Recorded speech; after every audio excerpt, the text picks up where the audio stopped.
Hello everyone, welcome back to a online solution. Class 10th की exam अगर आप इस बार देने वाले हो तो ये बहुत इंपॉर्टेंट सीरीज में आपके लिए सुबह लगभग डेली जो है सब्जेक्टिव क्वेश्चन लाता हूं। तो आज भी मैथ का इंपॉर्टेंट सब्जेक्टिव क्वेश्चन लाया हूं। इसमें से 4 क्वेश्चन आपको बनाना है। चारों क्वेश्चन जो है 5-5 नंबर वाला है। सो एक भी क्वेश्चन आपको मिस नहीं करना। अगर आपको ये सवाल बनाने आता है तो नीचे कमेंट करना मत भूलिएगा।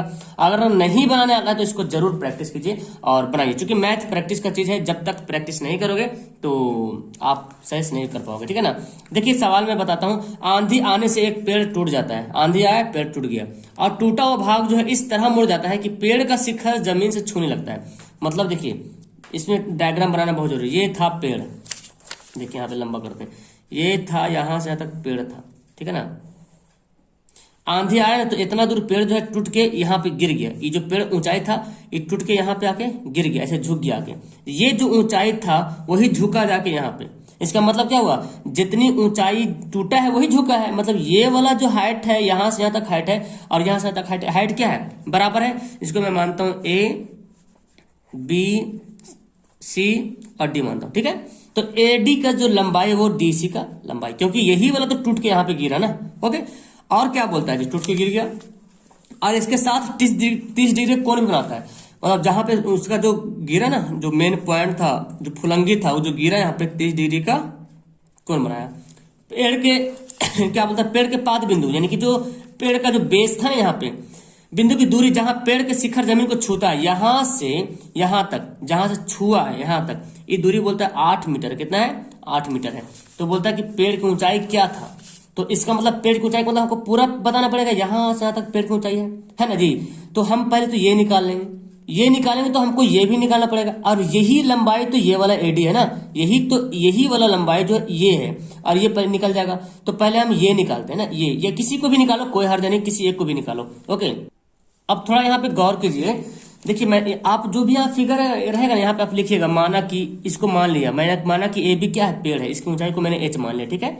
अब यहाँ पे क्या क्या चीज दिया हुआ है, ये एडी और डीसी जो है दोनों आपस में क्या है, बराबर में है ना, दोनों बराबर। क्योंकि आप लिख सकते हो, चाहो तो यहाँ पे लिख सकते हो कि एडी टूट कर जो है बीसी के रूप में आ गया। जमीन में टूटा ना, एडी टूटा, पेड़ का एडी भाग टूटा, डी से टूटा और जहां के सी पे जाके मिल गया और बीसी की लंबाई 8 मीटर। तो इतना भी लिखा चलेगा, कोई हर्ज नहीं। और देखिए कौन 30 डिग्री कौन है, बी सी डी 30 डिग्री। अब हमको क्या करना पड़ेगा, हमको ना टैन कॉस से निकालो, जैसे निकालना है लंब बटा लंब, आधार बटा कर्ण से निकाल, कॉस भी निकाल सकते। पहले आप इसको भी निकाल सकते हो, पहले इसको निकाल सकते हो, जिससे भी निकालो कोई हर्ज नहीं, दोनों का हमारा सही आएगा। तो पहले मैं इसको निकालता हूँ, डीबी निकालता हूँ, ठीक है ना। अब डीबी निकालने से मैं लिखता हूँ, इसलिए यहां पे लिखता हूं, मैं यहां पे लिखता हूं क्या, tan 30 डिग्री। तो tan लिखा तो इसका मतलब ये लंब है और ये आधार है, तब मैंने tan लिखा। तो लंब कौन हमारा, डीबी लंब हो जाएगा और आधार क्या हो जाएगा, बीसी हो जाएगा।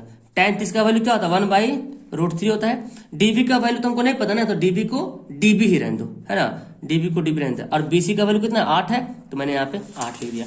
अब देखिए क्या करेंगे, क्रॉस गुना कर दो जी। तो √3 डीबी हो जाएगा बराबर 8 हो जाएगा, और डीबी बराबर क्या हो जाएगा प्यारे, 8/√3। ये डीबी का वैल्यू आ गया, 8/√3 क्या आ गया, डीबी का वैल्यू आ गया। अब मुझे क्या निकालना है, ये तो निकल गया, ये तो पता चल गया। अब हमको ये पता करना है, तो ये कैसे निकालेंगे। एक्चुअली यही वाला भाग यहाँ पे टूटा था, तो हम इसको निकाल लेंगे। ये निकालेंगे मतलब ये निकल गया, अब फिर दोनों को जोड़ देंगे, है ना। फिर निकालते हैं तथा फिर निकालते हैं। अब इसके लिए हमको क्या है, आधार है और कर्ण है, या लंब और कर्ण भी मान सकते हो। लंब तो निकल गया, तो चलो तुम आधार और कर्ण लो, है ना। कर्ण, आधार बटा कर्ण क्या होता है, कॉस में होता है ना। तो मैं यहाँ पे लिखूँ क्या, cos 30 डिग्री, cos 30 डिग्री बराबर cos बराबर क्या होता है, आधार बटा कर्ण। आधार कौन है, देखो तुम इसमें आधार कौन है, बीसी है, और कर्ण कौन है बाबू, डीसी है। ओके, cos 30 का वैल्यू तुमने याद किया है, cos 30 का वैल्यू क्या होता है, √3/2 होता है। तो मैं यहाँ पे कर लेता हूँ √3/2। और बीसी का वैल्यू कितना, 8 है, और डीसी का वैल्यू नहीं पता है। क्रॉस गुना कर लेंगे ना, क्रॉस गुना कर लेते हैं। कितना होगा, √3 डीसी बराबर 8 दूना 16, और यहाँ पे डीसी बराबर क्या हो जाएगा, 16/√3। तो हमको डीसी का वैल्यू पता चल गया, चूंकि डीसी और ए बी क्या है, बराबर है।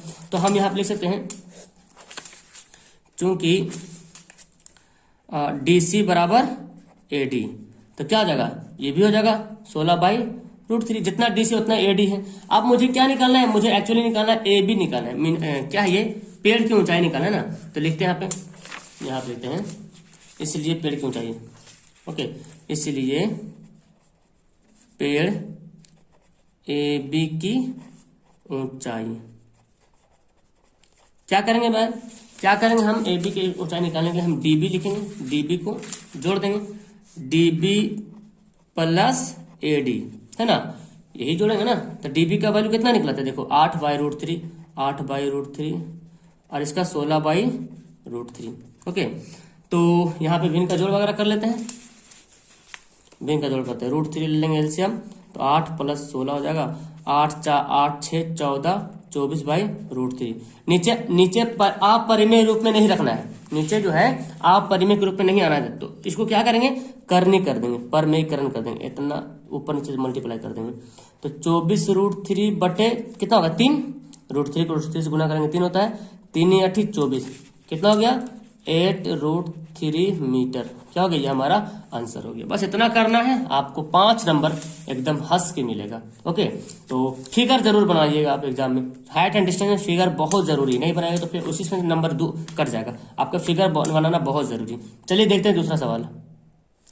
चलिए ये सवाल बनाते हैं, बहुत ही इंपॉर्टेंट सवाल है प्यारे, ये सवाल तो आपको देखना चाहिए, बहुत जरूरी है, बहुत अच्छा सवाल है। देखिए ट्रेन वाला सवाल पूछा भी है, और देखिए ध्यान से, एक ट्रेन एक नियत दूरी को एक समान गति से तय करती है। मतलब दूरी जो है, जो भी दूरी उसका डिस्टेंस है, जो भी उसका डिस्टेंस कवर करना है, एक समान गति से तय करती है, ठीक है, समझिएगा ध्यान से।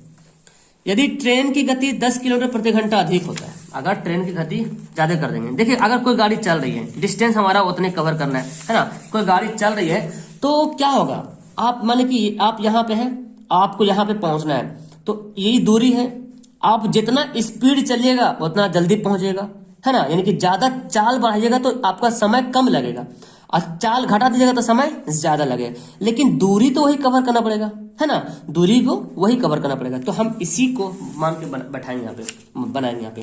तो बोलता क्या, तो पहले हमको मानना पड़ेगा, हमको निकालने बोला कि दूरी की गणना करें, कितना दूरी जाता है, ठीक है ना। देखिए कैसे बनाएंगे, हल करते हैं। पहले मान लेते हैं, माना कि ट्रेन का वास्तविक चाल, एक्चुअल ट्रेन का चाल है कितना, रियल चाल कितना है नहीं पता हमको, तो मान लेंगे, माना कि रेलगाड़ी है ना, तो रेलगाड़ी लिख लो, रेलगाड़ी की चाल क्या मान लेंगे, x किलोमीटर प्रति घंटा मान लिया। अब जब रेलगाड़ी की चाल है तो समय भी, तो जब रेलगाड़ी जा रही है तो कुछ ना कुछ समय भी तो लग रहा होगा ना, कुछ भी तो समय लग रहा, तथा यहाँ पे लिखते हैं दूरी तय करने में लगा समय, है ना, या पूरी दूरी तय करने में लगा समय बराबर कितना समय हमको नहीं पता कितना समय, मानते h घंटा लगाओ, इसको मानते y घंटा। देखिए ध्यान से समझिए, यहाँ पर इस बात को ध्यान समझिएगा, ये ना हमारा चाल है, मान लेते ट्रेन की चाल x किलोमीटर की स्पीड में ट्रेन जा रही है, और समय लिया y घंटा, हमको नहीं पता कितना घंटा लग रहा। अच्छा आपने पढ़ा दूरी बराबर फॉर्मूला क्या होता है, चाल गुना समय होता है ना, चाल गुना समय को गुना कर देंगे दूरी बन जाएगा। इसका मतलब एक से चाल माने वाई क्या माने, समय माने, तो ये क्या हो गया, वास्तविक चाल है, ये क्या है, वास्तविक चाल है। अब कितना चाल हमको पता नहीं, लेकिन हम जो माने उसी के आधार पे हम एक्स वाई जो हमारा हो गया क्या, वास्तविक चाल। तो लिखते हैं इसलिए तय की गई दूरी, दूरी है वास्तविक दूरी, इसलिए तय की गई दूरी क्या लिखेंगे, दूरी बराबर चाल गुना समय। मैं यहाँ पे लिख देता हूँ, आप भी लिख दीजिए बेहतर होगा। चाल का कितना माना मैंने, x माना, समय क्या हो गया y हो गया, मतलब x और y, ये क्या हो गया, दूरी हो गया, दूरी किलोमीटर, है ना, इसको मैं लिख दूं क्या, किलोमीटर, क्योंकि दूरी को किलोमीटर मापते हैं। समझ रहे, एक एक बात को ध्यान समझिए, ये मैंने x से चाल माना, ये मैंने क्या माना, समय माना। तो चाल दूरी कैसे निकालते हैं, चाल को समय से गुना करते हैं। चलिए अब हमारा सवाल शुरू होता है, बोलता है क्या, यदि ट्रेन की गति 10 किलोमीटर प्रति घंटा अधिक कर दे, मतलब चाल बढ़ा देंगे, तो जाहिर सी बात जब चाल बढ़ेगा तो समय कम लगेगा। अब जब चाल बढ़ाए समय कम लगा तो कितना दूरी कैसे तय करेगा, दूरी तो उतना ही तय करेगा जितना दूरी पहले था, उतना ही दूरी। आप चाल बढ़ा दीजिए तो समय कम लगेगा, लेकिन पहले पहुंच जाइएगा, दूरी तो आपका उतना ही लगेगा ना। तो हम यहाँ लिखते हैं प्रश्न से, है ना, प्रश्न से हो गया। अब प्रश्न से लिखते हूँ क्या लिखते हैं, बोलता है क्या, यदि रेलगाड़ी की चाल, यदि रेलगाड़ी की चाल, अब बोलो क्या बोला, सवाल क्या बोला, यदि रेलगाड़ी की चाल 10 किलोमीटर प्रति घंटा अधिक होती, मतलब चाल को मैंने x से माना, अब इसमें 10 किलोमीटर प्रति घंटा बढ़ा देंगे, मतलब x से प्लस 10 किलोमीटर प्रति घंटा, ये चाल मैंने क्या किया, 10 किलोमीटर बढ़ा दिया। पहले तो मैंने x माना, रियल में क्या x था, लेकिन अब मैंने क्या किया, बढ़ाया। तो जैसी मैं बढ़ाया हूं तो इसमें समय क्या लगा, कम लगा। तो लिखते हैं लिया गया समय। अब बताओ क्या बोलता है, तो समय जो है ना, जो रियल समय था, जो नियत समय था, जो एक्चुअल टाइम था ना, उससे 2 घंटा पहले पहुंच गया, पहले दूरी पूरी हो जाती है। इसका मतलब मैंने समय को y माना था, y घंटा लग रहा था, लेकिन अब जब जैसी चाल बढ़ाया तो इसमें क्या हो गया, 2 घंटा पहले, तो माइनस कर देंगे, इतना घंटा लग गया। अब यहाँ पे निकालो कि अब दूरी कितना होगा, इसलिए दूरी, अब यहाँ पे दूरी निकाले जरा क्या होगा, तो दूरी बराबर क्या होता है, चाल गुना समय, यानी कि दोनों क्या करेंगे, हम मल्टीप्लाई कर देंगे, है ना। यहाँ पे क्या था, दोनों गुना क्या था, यहाँ भी क्या करेंगे, ये चाल है, ये दूरी, चाल है, ये समय है, तो दूरी निकालेंगे, तो 1 से प्लस 10 और क्या करेंगे y माइनस 2, ये क्या निकलेगा, ये दूरी निकला। अब मुझे एक बात बताइए, मैंने एक्चुअल दूरी क्या माना था, मेरा एक्चुअल दूरी क्या था, x से y था, ये मेरा रियल दूरी था। अब भाई साहब आप चाल बढ़ा दिए, आपका समय जो है कम लगा, लेकिन जितना भी चाल बढ़ाए, जितना पहले पहुंच गए, आप तो इतने ही दूरी पहुंचेगा ना, जितना दूरी एक पहले पहुंच रहे थे उतनी दूरी पहुंचेगा, मतलब ये दोनों आपस में क्या है, बराबर है। तो हम यहाँ पे क्या करेंगे, बराबर करेंगे। ओके, यानी कि आपने चाल बढ़ाया लेकिन दूरी तो वही है ना, दूरी को थोड़ी छोटा बड़ा कर सकते, इतनी दूरी है, आप पहले पहुंच जाइएगा। तो ये भी दूरी उतना ही है जितना ये वाला है ना। इसका मतलब दोनों क्या हो गया, बराबर हो गया। तो लिखेंगे इसलिए ये जो x से y है, इसलिए ये x से y जो है इसके बराबर हो, तो इसको गुना कर दो ना, x को y से करो, x y plus minus minus 2x, इसको प्लस 10y 10 दूना 20। अब क्या करेंगे, सबको एक तरफ लाओ, सबको इधर लाओ, सबको इधर लाओ। तो ये x y तो पहले से था, ये माइनस हो जाएगा x y, ये माइनस 2x क्या बन जाएगा प्यारे, प्लस बन जाएगा, 10 क्या हो जाएगा माइनस 10y, और इस 20 को ना, 20 को ऐसे रहने दो, मतलब इधर ही रहने दो। तो ये दोनों क्या हो गया, कैंसिल हो गया। देखो तो 2x से माइनस 10y बराबर क्या हो गया, माइनस 20। इसको समीकरण फर्स्ट मानते हैं, ठीक है। अब तथा दूसरा फिर बोलता है, अब क्या बोलता है प्यारे, देखो फिर बोलता है अगर ट्रेन की गति 10 किलोमीटर प्रति घंटा कम कर देंगे, स्पीड को क्या कर देंगे, कम कर देंगे। तो लिखते हैं, यहां पे लिखते हैं, यदि रेलगाड़ी की चाल, क्या बोलता है, 10 किलोमीटर प्रति घंटा कम करना है, तो मैंने रियल में रेलगाड़ी की चाल क्या माना था, x माना था। अब कम कर देंगे तो 10 किलोमीटर घट जाएगा, है ना, ये क्या होगा, घट गया। इसका मतलब है लिया गया समय क्या होगा, लिया गया समय, तो समय भी बोलता है कि 2 घंटा कम जाता है। देखो बोलता है कि समय, सॉरी 3 घंटा, तो दूरी नियत समय से 3 घंटा अधिक लगता है, समझ रहे हैं ना, 3 घंटा ज्यादा लगता है। तो एक्चुअली में जब हम समय को तय कर रहे थे y घंटा में, लेकिन जब हम चाल को कम कर दिए तो जाहिर सी बात है, जब आप धीरे धीरे चलिएगा तो देर से पहुंचेगा। तो बोलता है समय जो है ना 3 घंटा ज्यादा लगता है। तो ये क्या हो गया, तो मेरा चाल पता चला, समय पता चला, इसलिए दूरी कैसे निकालेंगे, इसका दूरी बराबर क्या होगा, x से माइनस 10, चाल गुना समय, क्या है, ये है दूरी। तो अब ये पता चला कि अब मेरा ये जो दूरी है, अब आप धीरे चलो चाहे देर से चलो, दूरी तो पहुंचेगा ना, दूरी ही तो तय कीजिएगा, मतलब ये जो दूरी है ना इसी के बराबर ये वाला होगा, ये वाला उसी के बराबर होगा। तो फिर लिखेंगे इसलिए x y जो है इसके बराबर है, गुना करो x y, x को 3 से करो 3x हो जाएगा, 10 को y से करो माइनस 10y, 10 दिया 30 हो जाएगा। अब क्या करेंगे, हाँ सबको इधर लाओ, सबको इधर लाओ, लेकर आते हैं, ये तो कट जाएगा ना, ये तो कट जाएगा, 30 को इधर लाओ, तो अभी 30 को उधर ही लिखते हैं, उधर ही बराबर के इस साइड में लाएंगे मतलब। तो मैं क्या करता हूँ, इसको एक्स वाई, ये वाला भी एक्स वाई लिख दिया, और 30 को इधर लाते हैं तो क्या होगा, प्लस 30 हो जाएगा। इसको ऐसे लिखो 3x माइनस 10y, तो ये दोनों क्या हो गया, कैंसिल हो गया। क्या बचा मेरे पास, 3x माइनस 10y बराबर 30 बचा, समीकरण सेकंड।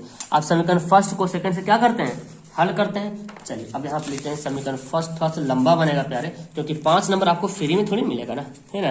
लिखते हैं समीकरण फर्स्ट तथा सेकंड से। तो फर्स्ट मेरा समीकरण क्या था, देखिए फर्स्ट समीकरण था, है ना, 2x minus 10y equal to minus 20। तो हम विलोपन विधि से बना देंगे, लुप्तीकरण विधि जो होता है, 3x माइनस 10y बराबर 30। क्या करेंगे, घटा देंगे आपस में, तो ये साइन बदल जाएगा, ई प्लस हो जाएगा, ई माइनस हो जाएगा, एक कट गया, 3x में से 1x घटेगा, 2x घटेगा, क्या हो जाएगा माइनस एक्स, ये होगा माइनस 50, कट गया, x बराबर कितना आ गया 50 हो गया। तो x का मान समीकरण फर्स्ट में रखने पर, ठीक है ना, फर्स्ट में रखिएगा। देखिए फर्स्ट समीकरण कौन है, ये वाला है ना, तो पहले मैं उसको उतार लेता हूँ यहाँ पे, 2x minus 10y equal to minus 20। 2x का वैल्यू कितना आया 50 है, माइनस 10y माइनस 20, तो 100 हो गया, 50 दूना 100, इस 100 को इधर भेजो, तो 100 इधर आके क्या होगा माइनस 100 हो जाएगा, तो माइनस 10y बराबर क्या हो गया माइनस 120 हो गया, दोनों तरफ माइनस कट जाएगा, तो y बराबर क्या होगा 120/10 बोले तो 12। तो इसलिए देखो, इसलिए x से बराबर कितना आया मेरे पास 50 तथा y बराबर कितना आया 12। अब मैंने x को क्या माना था, देखो मैंने x को क्या माना था, चाल माना था, तो चाल पता चल गया 50, और y को क्या माना था, समय माना था, समय पता चल गया। अब मुझे बोला कि दूरी निकालिए, तो दूरी क्या माना था मैंने, दूरी क्या था x गुना y, तो लिखेंगे इसलिए रेलगाड़ी द्वारा तय की गई दूरी है ना, पूरा लिखते हैं, रेलगाड़ी द्वारा तय की गई दूरी है ना, चलिए दूरी क्या मैंने माना था x गुना y, x कितना था मेरा, x आया था 50, y आया 12, 12 पचे 60, 600 किलोमीटर, क्या हो गया हमारा आंसर हो गया। इतना लिखिएगा तब आपको मिलेगा 5 नंबर। सवाल पूछा हुआ है तो आप इसको रिवीजन करो, देखो है कुछ नहीं, बस आपको रिवीजन करना है प्यारे, 5 नंबर पाने के लिए तो खैर बहुत कुछ करना पड़ेगा है ना, रिवीजन करना पड़ेगा। चलिए पढ़ते हैं तीसरा सवाल। चलिए तो सवाल नंबर 3 देखते हैं। फिर से एक सवाल मैंने ले लिया हाइट एंड डिस्टेंस का, बहुत इंपॉर्टेंट सवाल है। बोलता है क्या 7 मीटर ऊंची बिल्डिंग है, देखिए बनाते हैं फिगर, जैसे जैसे सवाल पढ़ेंगे वैसे फिगर बनाएंगे। 7 मीटर ऊंची जो है क्या है बिल्डिंग है, ले लिया। बिल्डिंग से किसी केबल टावर, टावर देखे ना घर के पास लगा रहा था मोहल्ले में, तो ये केबल टावर मानते क्या है, केबल टावर है, ठीक है। तो बिल्डिंग छोटा जाए बाद टावर तो बहुत ऊंचा होता है ना भाई, टावर तो बिल्डिंग छोटा है टावर ऊंचा है, तो बोलता है बिल्डिंग से किसी केबल टावर के उच्चतम बिंदु, मतलब एकदम यहाँ पे उन्नयन को, तो इसका उन्नयन क्या बोलता है, टावर के उच्चतम बिंदु का उन्नयन कोण, मतलब इसका उन्नयन कोण, तो उन्नयन कोण नीचे बनेगा। अगर बोलता अवनमन कोण तो नीचे से ऊपर जाता, उन्नयन कोण तो ऊपर से नीचे, तो इसका उन्नयन कोण कहाँ पे बन रहा है, यहाँ पे बन रहा है। इसको मैं क्या करूंगा, इस तरह से मैं आपको ऐसे ऐसे ऐसे करके मैं मिला देता हूँ। तो इसका उन्नयन कोण कितना डिग्री है 60 डिग्री, ठीक है। तो इसको बड़ा करते हैं। चलिए आगे बोलता क्या, अब बोलता कि टावर के पाद बिंदु, यानी कि जो टावर है ना, ये जो टावर है इसके जो नीचे पॉइंट ये वाला पाद बिंदु का अवनमन कोण, तो इसका अवनमन कोण कहाँ पे बनेगा, यहाँ पे बनेगा। इसका अवनमन कोण यहाँ पे बनेगा, यानी कि नीचे से ऊपर अवनमन होता है, ऊपर से नीचे उन्नयन होता है। तो बोलता इसका अवनमन कोण कहाँ पे बनेगा, यहाँ पे बनेगा, यहाँ पे बनेगा 45 डिग्री। तो आपको पता अवनमन कोण उन्नयन कोण का क्या होता है, बराबर होता है, तो ये भी क्या हो जाएगा 45 हो जाएगा। अब बोलता टावर की ऊंचाई निकाली, पूरा टावर की ऊंचाई निकालना पड़ेगा हमको। चलिए मानता हूँ ए है, बी है, सी है ना, डी है और ई है, तो हमको डी सी पूरा निकालना। पहले मान लेते हैं जो जो यहाँ पे दिया हुआ है। अब देखिए ना मैंने यहाँ पे मान लिया है, ओके। तो देखिए मैंने माना क्या, माना कि ए बी जो है क्या है 7 मीटर ऊंचा जो है बिल्डिंग है, ये वाला ए बी 7 मीटर ऊंचा बिल्डिंग है, और सी डी जो है टावर है, डी ए ई 60 डिग्री, और बी सी ए हमको उन्नयन को यहाँ पे शो करना, ठीक है ना। अब ए बी हमारा 7 हो गया, तो देखो ये जब लिया तो ए बी और ई सी क्या हो गया, जब मैंने यहाँ पे डॉटेड लाइन दिया तो ए बी ए सी क्या हो गया बराबर हो गया, तो मैंने यहाँ पे लिख दिया। इसका मतलब ई 7 है तो ई वाला भी क्या होगा 7 होगा, है ना। अच्छा फिर मैंने लिखा बी सी ए बराबर, बी सी ए क्या हो गया बराबर हो गया, मतलब अगर इसको मैं एक्स मानूंगा तो ये भी क्या हो जाएगा, ये भी एक्स हो जाएगा, दोनों आपस में क्या है बराबर है। अब हम बनाते हैं, पहले ऊपर से लेते हैं, हमको क्या निकालना है, क्योंकि इतना दूर तो पता चल गया ना, ये तो पता चल गया हमारा क्या है, ये तो पता चल गया 7 है, हमको बस इतना निकालना है, ये निकालेंगे और 7 जोड़ देंगे आ जाएगा आंसर, है ना। तो मैं लेता हूं यहाँ पे tan 60, मतलब इतना आसान ये सवाल है ना कि आप विश्वास नहीं करोगे, ठीक है ना। इतना छोटा सा सवाल बन जाएगा, 5 नंबर मिलेगा, बस आपको एक कंसेप्ट समझना है, 5 नंबर पैकेट में जाएगा आपका। लिख लिए, अब लिखते हैं tan 60 डिग्री, तो यहाँ 45 हो गया ना, तो चाहो तो ये तो ऐसे भी बराबर हो गया, और नहीं तो 45 से तुम निकाल भी सकते हो, ठीक है ना। चलो मैं निकाल ही देता हूँ। ओके, tan 45 बराबर क्या होता है, देखो tan 45 लिया तो ये क्या हो गया, ए बी लंब हो गया, बी सी अधर हो गया, तो ए बी बटे बी सी। तो tan 45 का वैल्यू कितना होता है, 1 होता है। ए बी का वैल्यू 7 है, बी सी का वैल्यू नहीं पता है, एक्स माने थे हमें, तो बी सी बराबर क्या हो जाएगा 7, यानी कि एक्स से बराबर क्या हो गया 7 आ गया। बी सी का वैल्यू कितना आ गया 7 आ गया। 7 हम क्यों निकाले, इसलिए निकाले 7 कि बी सी, इसलिए 7 निकालता कि ये हमको पता चल जाएगा, तो ये पता चल जाएगा। जब तक ये पता नहीं चलेगा तो हम ऊपर का कैसे निकाल पाते, यानी कि हमको ये निकालना है ना, तो आधार पता होना चाहिए, तभी हम ये निकाल पाएंगे। तो इसीलिए मैंने tan 45 से ये निकाला, ये जो है इसके बराबर है, मैंने यहाँ पे लिख दिया ना, ये इसके बराबर है, तो ये 7 है आगे, तो ये भी क्या हो गया 7 आ गया, है ना, 7 हमारे पास आ गया। अब क्या करेंगे, अब हम tan 60 लिखते हैं।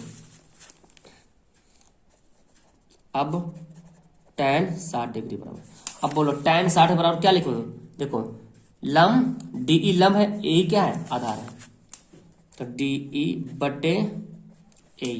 tan 60 का वैल्यू बोलो √3 है ना जी, और डी ई का वैल्यू तुमको नहीं पता है ना, चलिए नहीं पता, ए का वैल्यू तो पता चल गया, क्योंकि जितना ए उतना बी सी है, ये 7 आया तो ये भी क्या हो गया 7 आ गया, तो यहाँ पे लिख देंगे 7।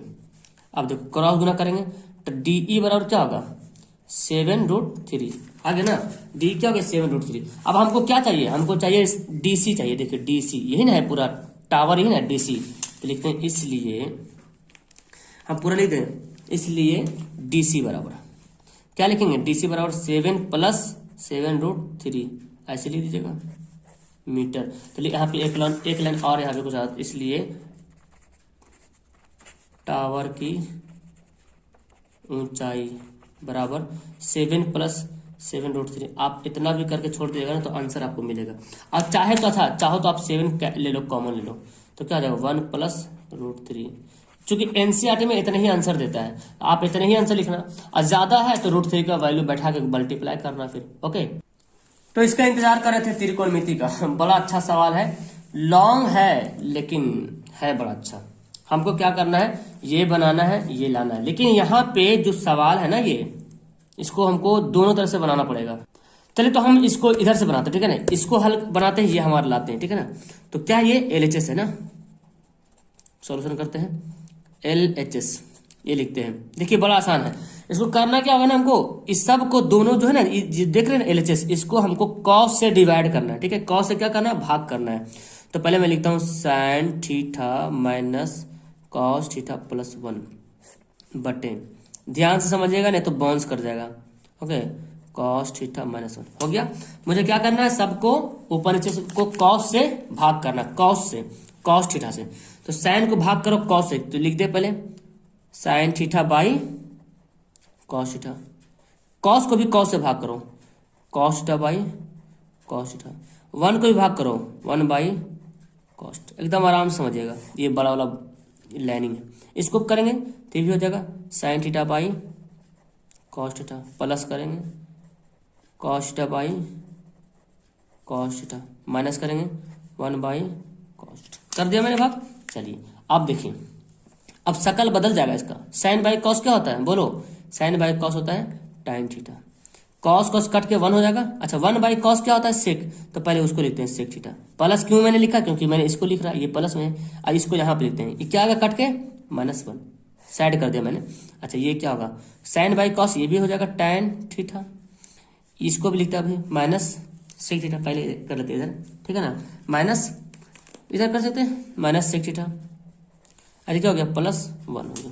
अब देखो एक फार्मूला आपने पढ़ा होगा, ये पहले मैं ये कर लेता हूँ, इसको देखो 1 का फार्मूला हम क्या करेंगे, tan θ + sec θ को हम ऐसे ही रहने देते हैं, tan θ + sec θ ऐसे छोड़ दिया। अब देखो 1 जो है ना, 1 का फार्मूला आपने पढ़ा है, क्या पढ़ा है 1 का फार्मूला, sec² θ - tan² θ, पढ़ा कि नहीं पढ़ा, क्योंकि ये sec² θ - tan² θ क्या होता है 1 के बराबर होता है। नीचे वाला कुछ भी छेड़छाड़ नहीं करना है, एकदम ऐसे डाल दो tan θ - sec θ + 1, क्योंकि ये जो है खल्लास होने वाला, कटने वाला आगे जाके। चलिए जी अब देखो क्या करते हैं, अब यहाँ पे फिर फॉर्मूला आ जाएगा ये वाला, इसको फिर मैं ऐसे खींच लेता हूँ पहले से। ऊपर को ऐसे लिखता हूँ tan theta plus sec theta, लिख लिया। अच्छा, आप मुनासिब समझे तो आप इसको ब्रैकेट में घेर लीजिए, थोड़ा सा अच्छा लगेगा देखने में। ये देखो, ये formula A square minus B square क्या होता है formula, A square minus B square formula क्या होता है, A plus B into A minus B होता है ना, A plus B into A minus B, और नीचे को ऐसे छोड़ दो tan theta minus sec theta plus 1। समझ में आ रहा? चलिए अब देखो क्या करेंगे, फिर मैं लाइनिंग खींच लेता हूँ। अब क्या करेंगे, देखो ये दोनों एक में है, ये दोनों एक में है, ये अलग है, ये एक में है क्योंकि मल्टीप्लाई में, ये एक में, ये अलग है। तो देखो कॉमन लेते हैं इन दोनों, इससे और इससे कॉमन निकालते हैं। तो कॉमन क्या मैच करें, देखो tan प्लस सेक इसमें से मैच कर रहा है ना ये वाला, तो मैं यहाँ पे लेता हूँ common, tan theta plus sec theta लेता हूँ कॉमन, हो गया। जब कॉमन ले लिए तो अब यहाँ पे क्या बचा, कुछ नहीं तो 1 बचा, और यहाँ पे क्या बचा, ये तो कॉमन निकल गया ना, तो क्या बचा मेरे पास माइनस, ये माइनस लिखेंगे ना, माइनस सेक थीटा। ओके, क्या होता है माइनस सेक थीटा, और देखो ध्यान से माइनस से मल्टीप्लाई भी करना है, माइनस प्लस माइनस और माइनस माइनस तो प्लस tan थीटा हो जाएगा। और नीचे को हम ऐसे ही छोड़ देंगे, नीचे को कुछ नहीं करना है फिलहाल, नीचे को ऐसे ही छोड़ देना है, tan theta minus sec theta plus 1 हो गया। यहाँ तक समझ में आ रहा? अब देख रहे हैं कुछ मैच कर रहा, कुछ बातें दिखाई दे रहा है यहाँ पे, 1 प्लस में, सेक माइनस में, tan प्लस में, ये दोनों खल्लास। क्या बचा मेरे पास बचा tan theta plus sec theta. लेकिन भाई अभी तो हमको लाना कुछ और, हमको उलट करके लाना है ना, हमको क्या लाना, उलट के लाना, और भी माइनस में। तो अब क्या करेंगे, यहाँ पे परमेकरण कर दो, इसके नीचे 1 छुपा हुआ है, परमेकरण इस ऊपर से भी नीचे कर सकते हैं हम परमेकरण, ठीक है ना, कर सकते हैं ना अपना मर्जी से, मैथ में जैसे भी तुम बना दो। इसको प्लस है ना, तो माइनस सेक थीटा और tan theta minus sec theta हम ऐसे भी कर सकते हैं। देखो इसको काट देंगे तो इस पर कुछ असर पड़ेगा, कुछ भी असर नहीं पड़ेगा। अब हम जब कर दें तो देखो formula a plus b a minus b, a plus b a minus b, क्या होता है फॉर्मूला बोलो, a plus b a minus b का फॉर्मूला क्या होता है, a square minus B square होता है ना, a square minus B square होता है, हो गया। तो अब देखो क्या लिखेंगे, a square minus B square से tan theta minus sec theta. हमको लाना क्या है, अच्छा सेक थीटा माइनस tan लाना, सेक माइनस tan लाना, तो कोई बात नहीं। अच्छा देखो आपने अभी फॉर्मूला बनाया ना, sec square minus tan square, sec square minus tan square 1 होता है, लेकिन जब इसको उलट देंगे tan square minus sec square करेंगे तो आंसर हमारा क्या आएगा, माइनस बनाएगा। तो ये जो है ना, इसके जगह पे मैं क्या ले सकता हूँ, -1, और ये है यहां से माइनस तुम कॉमन निकालो, तो माइनस निकालेंगे तो क्या होगा, sec theta minus tan theta, ये दोनों माइनस का हो गया कैंसिल, तो बचा 1 sec theta minus tan theta, क्या हो गया, RHS जो है वो प्रूव्ड हो चुका है, ठीक है ना। तो इस तरह से हमारा 4 क्वेश्चन कंप्लीट हो गया। कैसे लगी आपको ये वीडियो, इस सभी चारों सवाल को रिवीजन करें। मैं फिर से आपको बताता हूँ, NCERT का जो सवाल इंपोर्टेंट लॉन्ग वाला, त्रिकोणमिति हो, हाइट एंड डिस्टेंस हो, आपका रेलगाड़ी वाला चाल वाला हो, रेलगाड़ी हो, नावधारा हो, ओके इसको प्रैक्टिस करो।